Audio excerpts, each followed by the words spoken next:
నమస్తే, జై Shri Ram. Welcome to my channel. నేను మీ సుధీష్ రెడ్డి. ఈ వీడియోలో మనం అల్లరి నరేష్ గారు, అలాగే కామాక్షి భాస్కర్ల గారు, గెటప్ శ్రీని గారు, వైవా హర్ష గారు మరియు సాయి కుమార్ గారు నటించిన 12A రైల్వే కాలనీ సినిమా గురించి మన స్టైల్లో వీలైనంత వివరంగా, కుదిరినంత క్లుప్తంగా మాట్లాడేసుకుందాం పదండి. ముందుగా కథాబీజం.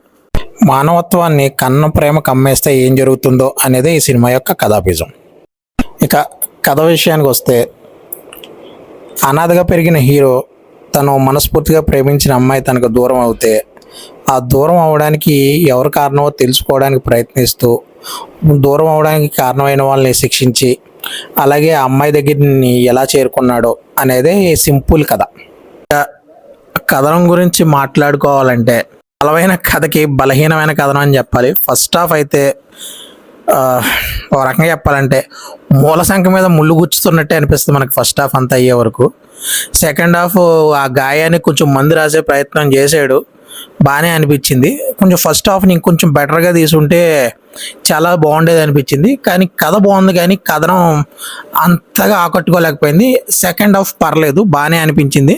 కొంచెం కథ బాగుండడం వల్ల అది కూడా బాగా అనిపించింది. లేకపోతే ఇంకా బ్లాక్ బస్టర్ కావాల్సిన కథనాన్ని బిలో యావరేజ్లో ఆపేసాడు ఆ డైరెక్టర్ అని అయితే అనిపించింది.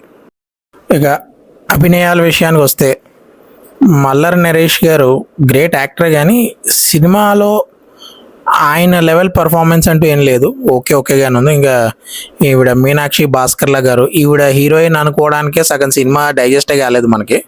సెకండ్ హాఫ్లో ఇంకా ఉండదులేరా బాబు అని ధైర్యంగా కూర్చుకుంటే మధ్య మధ్యలో కొన్ని సీన్లలో కనిపించి ఆ ధైర్యాన్ని కూడా చంపేశారు.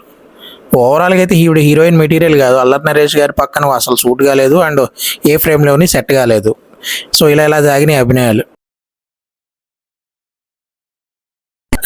సాంకేతిక విలువల గురించి చెప్పాలంటే చెప్పడానికి కూడా అంత గొప్పగా ఏం లేవు.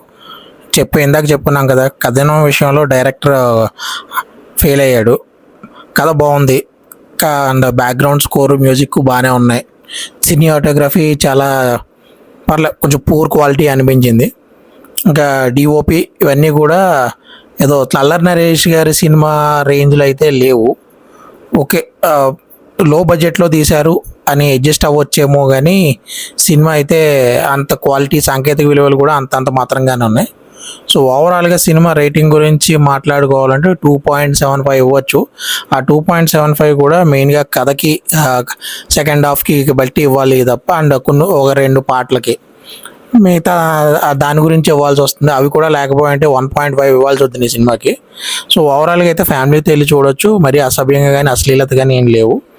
కాకపోతే కొంచెం ఫస్ట్ హాఫ్ని కొంచెం భరించడం కష్టం. అది ఆలోచించుకుని మీరే అల్లరి నరేష్ గారు మీకు ఇష్టం ఆయన సినిమాలు చూస్తానంటే కనుక నిర్భయంగా వెళ్ళి చూడవచ్చు. Thank you.